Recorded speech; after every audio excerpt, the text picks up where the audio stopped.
사람들은 만남과 관계 속에 살아가게 됩니다. 우리는 수없는 만남을 겪게 되는데요. 만남은 관계를 형성하게 만들어 주지요. 그런데 만남이 결코 다 좋은 만남만 있는 것은 아닙니다. 어떤 만남은 우리를 행복하게 하고 우리의 마음을 기쁘게 하고 우리의 삶을 풍요롭게 합니다. 그러나 또 어떤 만남은 상당히 계산적이고 이기적인 만남이 있는 것을 경험을 하지요. 사회에 보면 로비나 부정한 방법을 통해 관계를 맺어서 그것을 자기의 유익을 위해서 이용하는 사람들이 있습니다. 출세를 위해서 전략적인 만남을 가지기도 하고 또 잘못된 만남을 통해서 관계가 어려움을 겪는 것도 볼 수가 있습니다. 결국 이러한 잘못된 만남들은 끝이 좋지 못한 경우들이 참 많이 있습니다. 교회 안에서도 이런 만남과 관계가 있는데요. 복음 안에서 우리는 문화가 다르고 살아오는 환경이 다르지만 예수 그리스도를 믿는 믿음 안에서 우리가 만남을 가지게 되었다는 겁니다. 그게 바로 교회 공동체지요. 그래서 교회 안에는 다양한 사람들이 있고 다양한 생각을 가진 사람이 있고 서로의 환경과 가치관이 다른 사람들이 만남을 가지게 됩니다. 그러다 보니까 교회 안에서의 만남도 어떤 만남은 참 행복하고 기분이 좋은 만남이 있습니다. 저 집사님을 만나면, 저 성도님을 만나면, 저 권사님을 만나면 나는 너무 좋아. 그분을 또 만나고 싶어. 이런 만남들이 있다는 거예요. 반면에 어떤 사람은 교회를 어지럽히고 힘들게 하고 또 사람들을 힘들게 만드는 이런 사람들이 있지요. 그 사람들과 만나게 되면 너무 힘든 거예요. 목회자도 그렇습니다. 어떤 분들은 신방을 하고 또 만남을 통해서 대화를 하면 너무 하나님의 은혜가 감사하고 또 마음이 풍요로워지는 그런 사람들도 있지만 또 어떤 사람들은 만나기만 하면 진을 다 빼야지만 되는 그런 사람들도 존재하더라는 것입니다. 교회 안에서 이렇게 교회를 어지럽히고 그로 인해서 교회와 성도가 상처를 받는다. 그러면 참 교회가 힘들겠죠. 많은 교회들이 이런 문제점들을 가지고 있는 것을 봅니다. 그런데 교회를 어지럽히고 성도들을 힘들게 만들고 목회자를 어렵게 만드는 이런 사람들에 대해서 그러면 교회는 어떻게 대해야 할 것이냐, 그 사람들에게 어떤 모습으로 다가가야 할 것인가 우리가 고민해 보지 않을 수 없다는 거예요. 하나님은 사랑의 하나님이시니까 우리가 사랑으로 품어주어야 합니다. 맞지요? 그런데 무조건 사랑하고 용서만 하고 품어주기만 해서는 되느냐? 아니면 저 사람은 잘못했으니까 벌을 받아야 돼. 저 사람은 이러이러한 문제를 일으켰으니까 우리와 같이 있을 수가 없어라고 무조건 다 끊어버리고 정죄하고 비판하고 그래야 되느냐? 고민이 되는 거지요. 그러면 성경은 무엇이라고 이야기를 하는가 우리가 살펴볼 필요가 있다는 거예요. 오늘 우리가 살펴보고자 하는 이 고린도 교회는 그 안에서 여러 가지 문제점들이 있음을 보게 됩니다. 특별히 고린도전서에 보게 되면 교회 안에 많은 문제들이 있었습니다. 그런데 그들을 향해서 교회가 어떻게 대했느냐 오늘 말씀을 통해서 좀 살펴보기를 원하는 것입니다. 먼저 오늘 말씀해 보니까 이들은 바른 가르침을 통해 잘못을 바로잡아 나가는 그러한 과정이 있었다는 거예요. 가정에서 아이를 키울 때에 아이가 잘 모르니까 때로는 잘못하기도 하고요. 또 집에서는 그렇지 않았는데 어느 날 유치원을 보내고 학교를 보내고 그러면 밖에 나가서 이상한 것을 배워가지고 오는 경우들이 있습니다. 어떻게 해야 될까요? 바로 잡을 필요가 있는 거지. 속담에 보면 3살 버릇이 80까지 간다. 또 바늘 도둑이 소도둑 된다. 이런 속담들이 있습니다. 어려서부터 바른 습관과 바른 행동을 하도록 가르치지 않으면 이 아이가 점점 자라면서 잘못된 길로 나아갈 가능성이 많아진다는 것입니다. 그래서 바르게 키우는 것이 필요하지요. 그렇기 때문에 가정교육은 참 중요한 것 같습니다.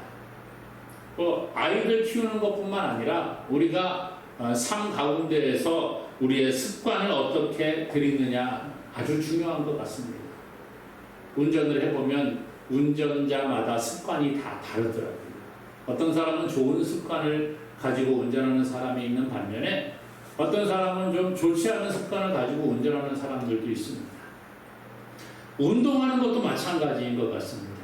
운동하는 것을 보게 되면 특별히 그냥 우리가 취미로 대충 이렇게 운동을 하면 기초를 제대로 닦지 못하고 그러다 보니까 잘못된 자세라든지 잘못된 방법으로 운동하는 경우들이 있습니다.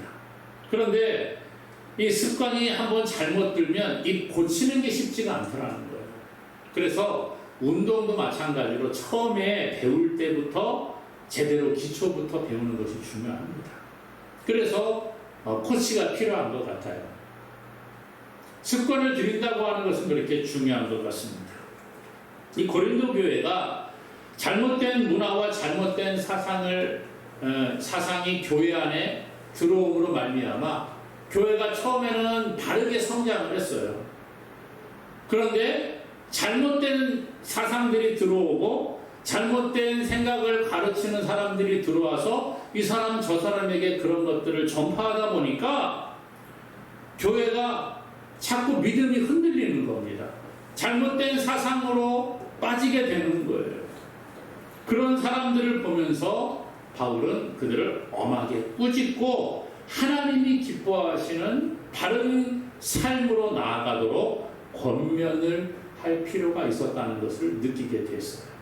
그래서 교회가 그런 사람들을 꾸짖고 때로는 잘못됐다고 끊어버리고 이러한 일들을 진행을 했다는 것이죠. 왜 그랬을까요? 그냥 놔두면 안 되기 때문에 그렇다는 거예요.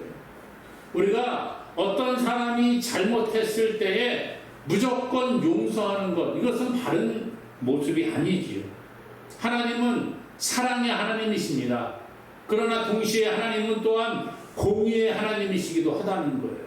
성경을 보게 되면 하나님은 사랑의 하나님이시기 때문에 죄지은 자들을 용서하시고 사랑하시고 한없는 사랑을 베풀어 주시는 분이 맞아요. 하지만 동시에 죄에 대해서는 엄격하게 또 물으실 때가 있다는 거예요. 이게 바로 공의의 하나님이시라 그렇게 말씀하고 있다는 거죠. 무조건적인 용서는 결코 사랑이 아닙니다. 역시 무관심도 잘못된 것이지요. 자녀를 키울 때 자녀가 잘못하는데 무조건 용서해주고 아유 괜찮아 그럴 수도 있지 아유 괜찮아 그럴 수도 있지 물론 그렇게 해야 될 때도 있죠. 그러나 무조건적으로 아유 괜찮아 그럴 수도 있어 그냥 괜찮아 아유 잘했어 그래 보세요. 바늘을 훔쳐가지고 왔는데 아이고 잘했어 안 그래도 우리 집에 바늘이 없었는데 그러면서 칭찬해주면 어떻게 되겠어요? 야 이거 괜찮은 거구나. 안 되는 거죠. 오늘 우리가 믿음의 형제가 잘못된 행동을 할 때 어떻게 해야 될까? 그 잘못을 사랑의 마음으로 조심스럽게 다가가서 이야기해 줄 수 있어야 합니다. 물론 이것은 참 어려운 부분이지요. 오늘 보니까 바울은요 고린도 교회 안에서 교회를 혼란스럽게 만들고 사람들을 잘못된 사상으로 잘못된 복음으로 사람들을 미혹하는 자들을 향하여 벌받는 것이 마땅하다 그렇게 이야기를 하고 있어요. 6절에 보니까 이렇게 말하거든요. 이러한 사람은 많은 사람에게서 벌받는 것이 마땅하도다.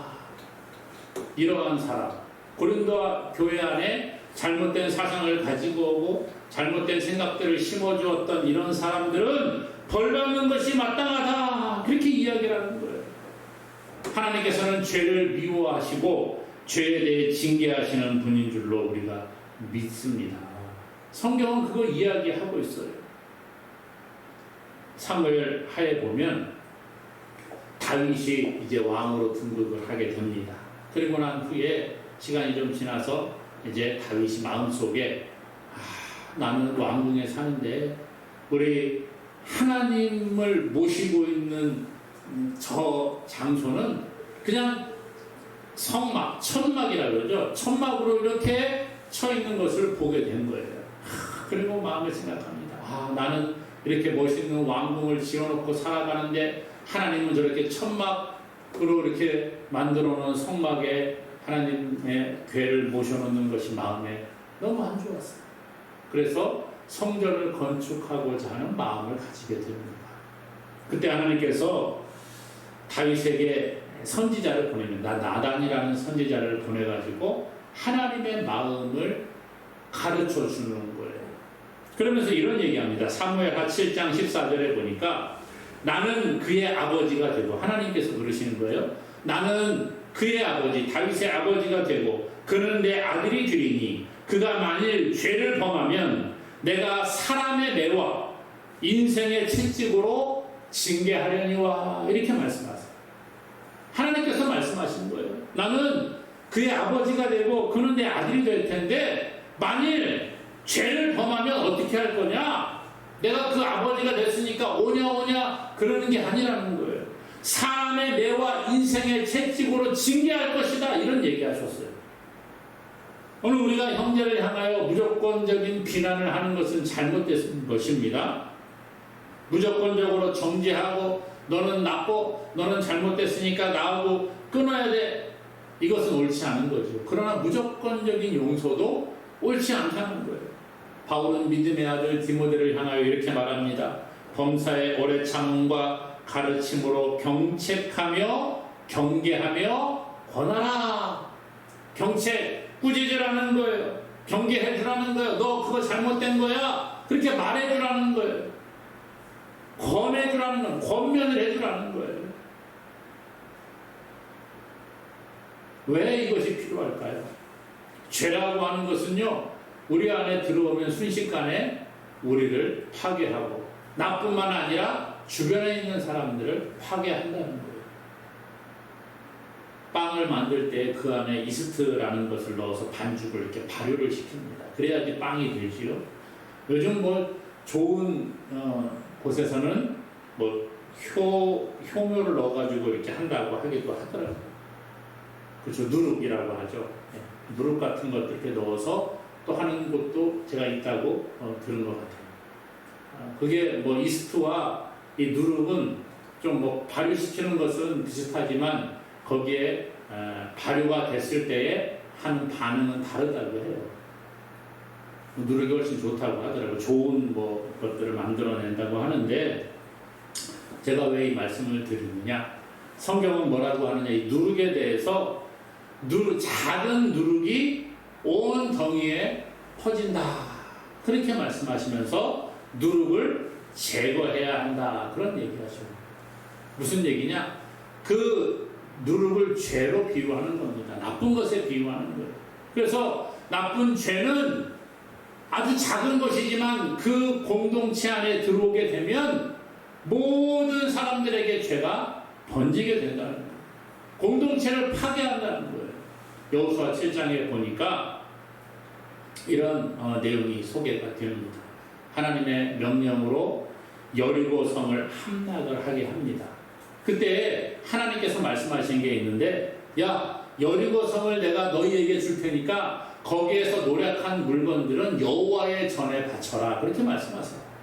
그래서 여리고를 정말 그 아주 견고한 성이었던 여리고를 하나님의 은혜로 무너뜨리고 여리고 성을 함락을 합니다. 그리고 노력한 물건들을 여호와의 전에 바치게 돼요. 그런데 그 가운데 유다 지파에 아간이라는 사람이 있었는데 욕심이 생긴 거예요. 성을 함락시키고 노력하다가 보니까 물건이 너무 탐나는 것이 눈에 확 들어왔죠. 신할산의 아름다운 외투 한 벌, 은 200세겔, 또 금덩이가 있는데 무게가 50세겔 되는 금덩이 하나. 와, 너무 좋은 거예요. 사람들이 다 모아서 여호와의 전에 바치는데 자기도 모아서 막 바칩니다. 그러는데 요 세 가지를 숨겨둡니다. 훔친 거지요. 이 일로 인해서 하나님의 징계가 임합니다. 그 다음 성이 아이라는 성이었어요. 뭐 아주 작은 성이라고 성경은 소개합니다. 근데 아이 성을 공격을 했는데 패배했어요. 그리고 어찌된 일인지 막 기도하는데 하나님께서 말씀하시는 거예요. 야, 내 것을 훔친 사람이 있다. 그래서 아간의 이 죄를 밝히게 됩니다. 죄는요, 그런 거예요. 자기 혼자 욕심이 생겨서 죄를 짓지만 이 죄가 가만히 놔두면 점점 공동체를 파괴합니다. 만약에 그걸 훔친 것을 그냥 하나님이 아시는데 가만히 내버려 두면 어떻게 될까요? 괜찮네? 그러면 그 다음부터 점점 더 큰 죄를 짓겠지요. 옆에 사람들이 보니까 야, 저 사람은 죄 지어도 괜찮네? 잘 사네? 그럼 나도 한번 해볼까? 이렇게 되는 거예요. 오늘 죄라고 하는 것은 공동체 안에서 묵인하게 되면 공동체를 파괴하게 된다는 것입니다. 오늘 우리 안에 작은 죄라도 있으면 그것을 자꾸 회개하는 습관을 들일 수 있기를 원합니다. 죄는요, 그냥 놔두는 게 아니에요. 나의 죄뿐만 아니라 형제들의 죄, 우리 공동체 안의 죄는 하나님 앞에 회개하고 끊는 그러한 용기가 있기를 주님의 이름으로 축복합니다. 그런데 오늘 말씀해 보니까요, 그러면 죄 지는 사람들 막 꾸짖어가지고 죄로부터 회개하게 만드는 것, 그리고 나서 그냥 야, 넌 잘못했으니까 너 죄 회개했어? 그러나 너는 우리 공동체에서 어떻게 잘라내야 되고 탁 잘라서 버립니까? 물론 뭐 어떤